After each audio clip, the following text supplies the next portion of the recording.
right, welcome to our next interview with the researchers. I'm Frank Griffiths, this is Travis Webb, and we are interviewing renowned social champion Katie McPherson. She's something of a celebrity here in Arizona. She's been on this platform for a long time, teaching parents and teens about social media.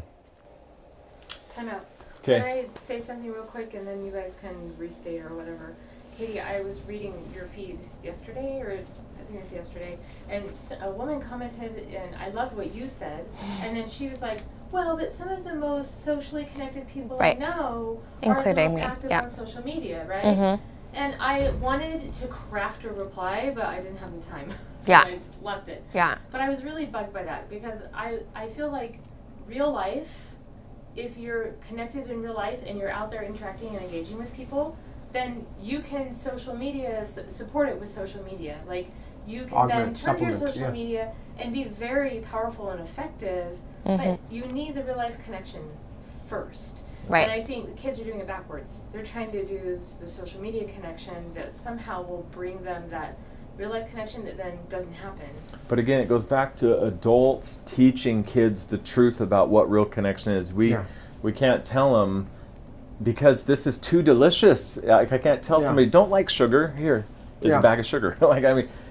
We have to model it. Our families have to be out on bike rides, at the game, playing, interacting with our communities and our neighbors.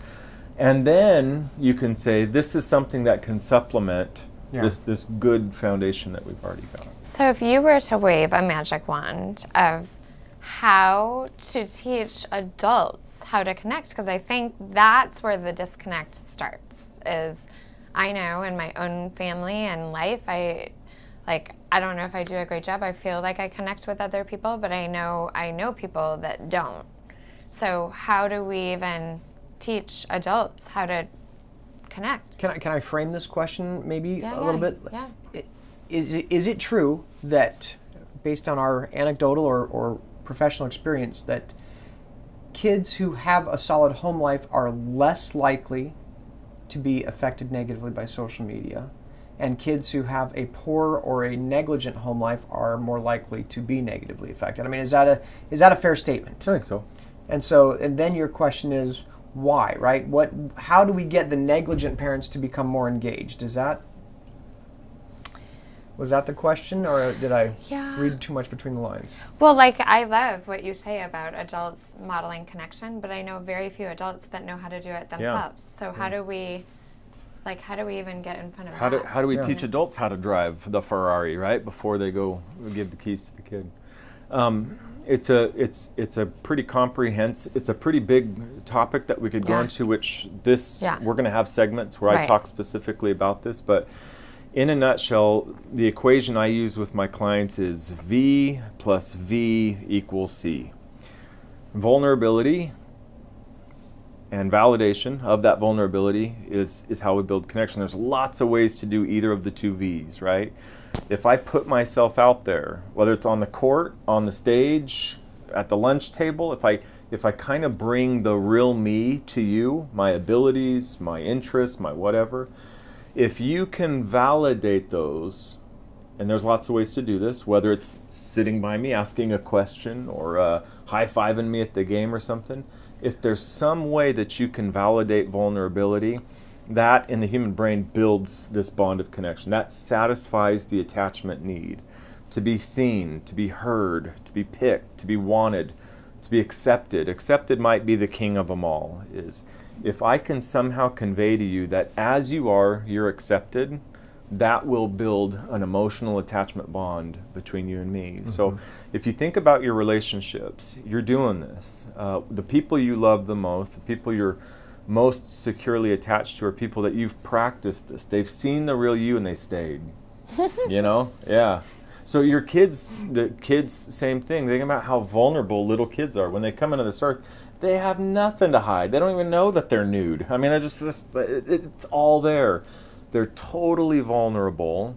And what do we do constantly as their parents? Well, what's building that bond of connection between us? All that validating love, support, care that we're giving to something that is very vulnerable in and of itself, very vulnerable. So one of the things that social media does to stop vulnerability is it shows an image. It does the opposite of vulnerability. I don't show my real self. I don't let anyone see my real self. I'm cryptic when I'm in pain. I'm reaching out very ambiguously. And so I'm not even starting that first V of connection. So there's no potential for validation. If you like my duck face picture, you validated non-vulnerable. This is why it's a pseudo connection. It doesn't really get it. Well, doesn't it make the pain that much worse when I put my best out there and it gets trolled?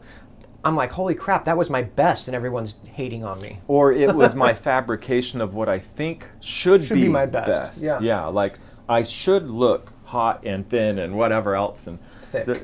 Thick. Yeah. My bad.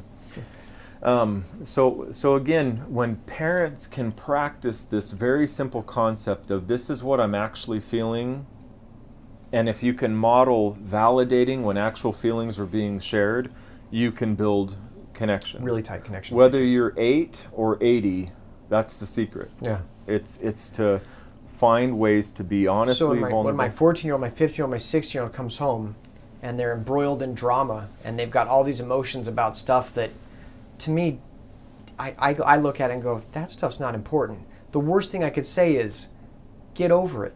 It's not a big deal. That's right. Dismiss it. Yeah. Yeah. I need to say, wow, that seems like that was really hard for you. I can see why you feel that way. One of the or tools I something. talk a lot to people about is attunement. Tune in, find the emotion. Those old radios, you had to find the frequency. Yeah, we're listening for emotion, which is where the vulnerability is going to be sitting, so I can validate that. I'm not listening to the details of the day or the timelines or whatever as much as I am. So I heard you say that was really hard for you, or you felt a lot of fear when you went out and if I can validate that there's some part of me that can connect with that resonates with me a little bit, that signals to the human brain this person is safe to connect with. I'll get that need, I'll get that glass of water, which it's really not a complicated equation. It's just there's so many ways to screw it up. What do you say